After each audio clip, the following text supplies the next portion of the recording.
Hi everyone, welcome to the GoldFish Report. I'm your host Louisa. Today is Friday, March 15th, 2019, and this is our POTUS and FLOTUS press briefs. So as our viewers know, this is a new report that I'm doing, trying to keep it under 10 minutes, 15 maybe the most, but just the press releases from the White House. And so we're going to get started by screen sharing the GoldFish Report blog, where all of these press releases can be found. They can also be found on our Twitter page at ampersand report goldfish, and also at our Facebook news page at the GoldFish Report. So here we have, starting March 13th to the 15th, that's what this report will include, press releases from the White House. So on the 13th, we had the president making remarks regarding the drug trafficking of this, at the southern border. From the Roosevelt Room, the president knew that this resolution in the House was working its way out, and so he was doing what he could to continue to promote the idea of funding the wall. We also had some comments in here about the plane crashes, and according to John Lear, who is a retired CIA pilot, it's his opinion that they are remote controlled. So, these are things that have to be addressed. We don't want that kind of situation happening. Okay, so you can read those. You can go to the blog and you can visit and read this. It's quite lengthy.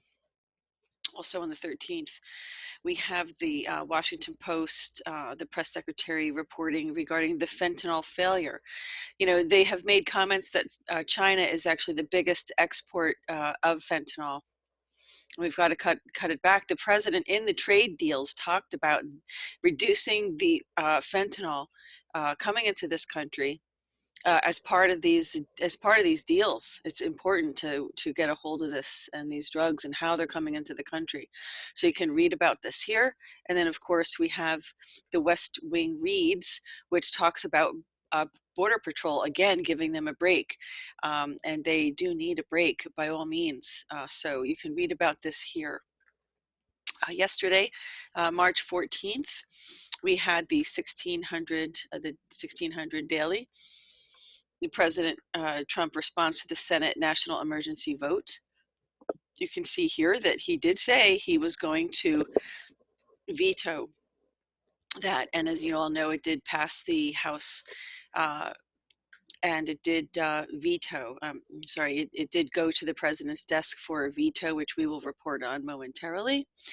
There was also a St. Patrick's Day tradition at the White House, and there was this tradition here of having the fountains in green, with green light and green colored water. So there you have it. It was a very patriotic and very nice, homage to the Irish people on the South Lawn. So it was very interesting because we had the Prime Minister Varadkar's visit to the White House. And also there's remarks by the Prime Minister and the President, which you can also see the next report here. These were bilateral talks. You can go to our blog here at thegoldfishreport.blogspot.com, and you can access these links here. They should be listed by day, as you can see here on the left side of the blog. So you can go to each of these days and see which press releases have been published. Okay, so we'll go to the next one. This is, the luncheon. They continued with that day on Capitol Hill with regard to, with Ireland. We'll go down to the Attorney General Ken Paxton, Curtis Hill, and Jeff Landry. Donald Trump's national emergency declaration is constitutional. We already know this. The president has the ability to create executive orders. It's within his scope of presidential powers. We've done a GoldFish Report bullet points presentation on presidential powers with regard to national emergencies, and also the precedent for it in terms of the Supreme Court, circuit court rulings, and also in terms of previous presidents. So folks, if you want to go there and do this argument, you can try, but the president is within his right, and they're here confirming that and backing that up. So here we have another edition of the West Wing Reads, and this is again talking about the fact that it's constitutional, that this emergency declaration is constitutional, and that there's other information in here too, talking about the trade deficit and the customs information as well. And then of course the president uh, issued a proclamation declaring yesterday National Agriculture Day. So this was really a good day for farmers and ranchers, and they were, stating here, American agriculture strengthens our economy, and of course we know that that the president has been very helpful to farmers in terms of helping them with subsidies and helping them to help feed us, all of us. So that's what we need to do. And of course, today we had a lot as well. We have another proclamation by the president. Actually, I'm going to start at the bottom because there's a lot to talk about. So here we have the president announcing more judicial nominees, which is wonderful because we need judges who are going to uphold the Constitution without, all of this trickery and using, who knows what laws they're following or not following, but they need to be upholding the Constitution. So let's hope these are the kinds of judges who are going to do that.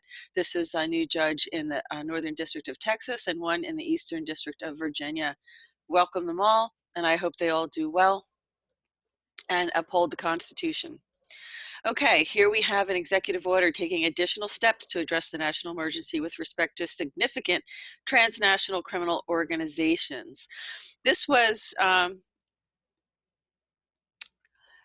National Economic Emergency Powers Act, the National Emergencies Act. He takes additional steps to deal with the national emergency with respect to significant transnational criminal organizations declared in Executive Order 13-581. This is blocking property of transnational criminal organizations. Yeah, so this wasn't a brand new one because he had published this previous one. So this was basically taking additional steps for that. And you can go here and you can read about what those steps are. I'm not going to go into any detail on them because it's going to take too long. And I'm really trying to keep these reports to 10 minutes, maybe 15 the most. Depends. The president's been very busy, as he always is very busy. So sometimes, I just get slammed with these news releases, and I don't even really get to talk about some of the things that are talked about in the press pool because, it would take too much time. So I'll stick to just the news releases for now. We'll see how it goes. We'd love to have our viewers' comments on it and see how you're liking this. Okay. Here we have another West Wing Reads talking about rising wages for workers. And so we do have reports about this. More on, calling for another $8.6 billion in funding for the wall. And of course, we have Japanese automaker Toyota investing in the U.S. So, there's basically, stuff that the president has been talking about, agenda items that he has talked about in the past that he's made very clear are his agenda to bring manufacturing back to the United States. So he's working on that, and this is evidence that he's doing that. We also have a text of a letter from the president to the Speaker of the House of Representatives and the President of the Senate.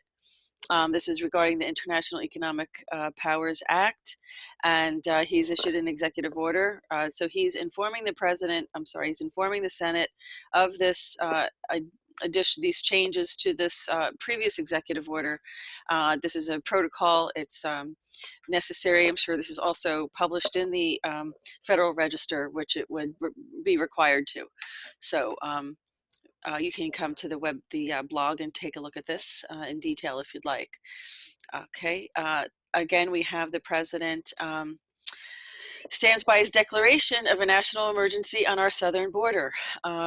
He is not going to back down. His priority, as he has always said, is to protect America first.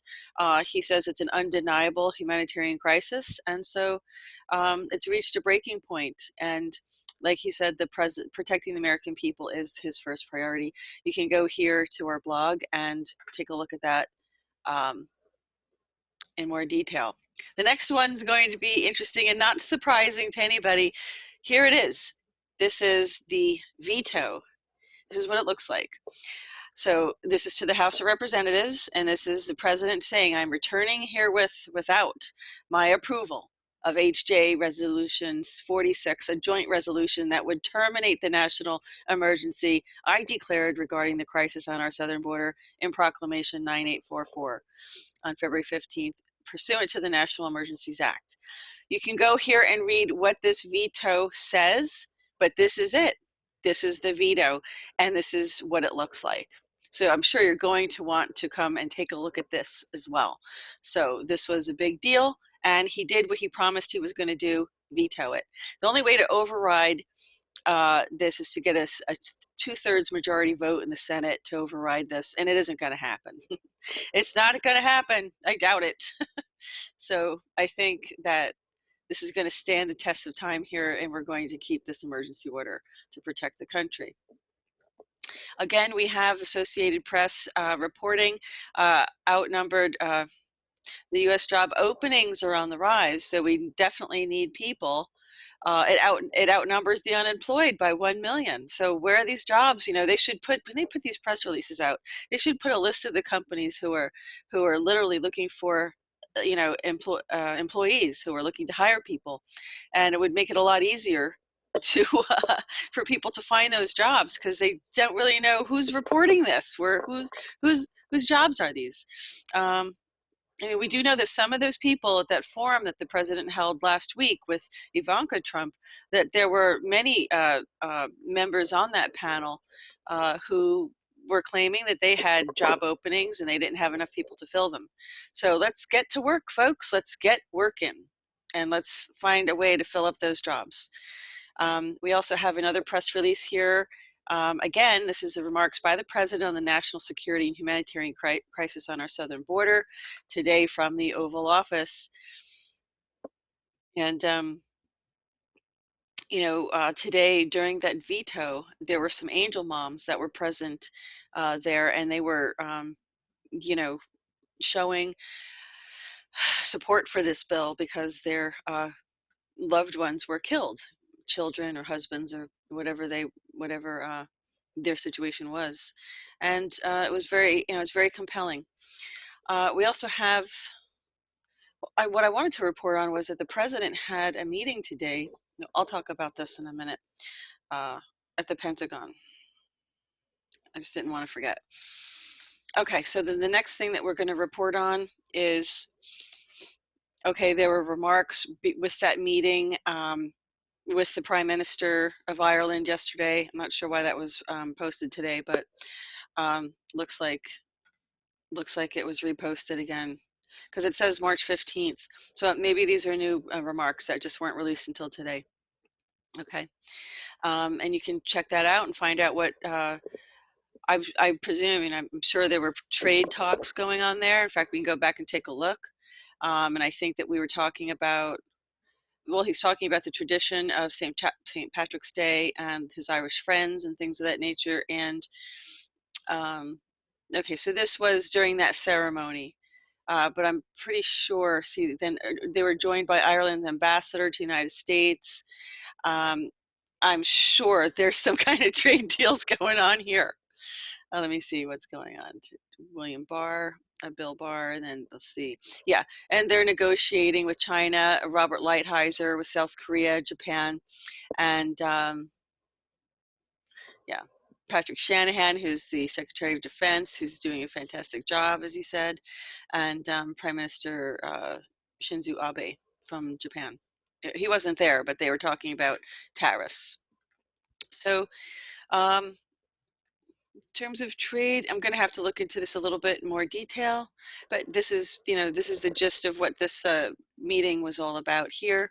And of course, the last one is this new proclamation by the president talking about National Poison Prevention Week. This is interesting, folks, talking about poison prevention and raising awareness about the unintentional poisoning in America. You should say of America, but it doesn't. It says in America. And we recommit to educating all Americans about how best to prevent tragedies from all kinds of things. Okay, and then it talks about you know, harmful items, medications, cosmetics, household cleaning supplies, pesticides. What I didn't see on here and was disappointed was, well, what about the GMOs and the chemtrails and the fluoride in our water? Talk about poisoning us. So, Mr. President, I think you can do better than this. I was a little disappointed not to see that included on this, proclamation of National Poison Prevention Week. Talk about poison. Get those GMOs out of our food, please. And get the chemtrails, lithium, barium, and strontium out of our sky, please. Thank you. Okay, so you can come to the blog, folks. You can take a look at that. And I think most of our viewers would agree we would not like to be poisoned any longer. So look, so today the president was at the Pentagon. Real quick, I also wanted to mention this. There hasn't been a news release published on this yet. So it probably won't be published until tomorrow because it's already 9 o'clock in the evening where I'm at and recording. And so there was a very big Department of Defense meeting today with the president, the vice president, Ambassador John Bolton, Robert Blair. He's the chief of staff or senior advisor to the chief of staff, Pat Cipollone. So he's the president and assistant counsel to the president. You have John Eisenberg, National Security Affairs and Legal Advisory to the National Security Council. He's the deputy counsel. And then we have Mark Short. He's the assistant to the president and chief of staff to the vice president.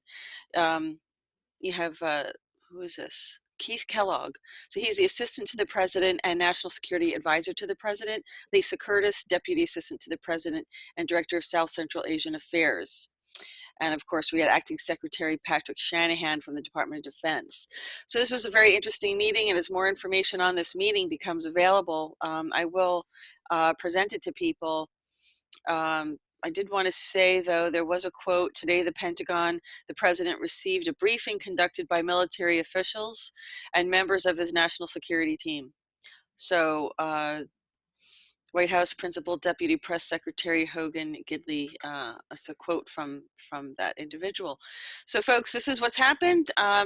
We will see you back in a couple of days with a few more tomorrow. Right now, there's no public events on the president's schedule as of this hour, and we'll see what happens. But as you know, we do cover the president on the GoldFish Report and have ever since he was elected, and we will continue to. So thanks for viewing. Please support us so we can get back to the White House and do our road to the White House, folks, because we really would love to go back there. I would love to go back there.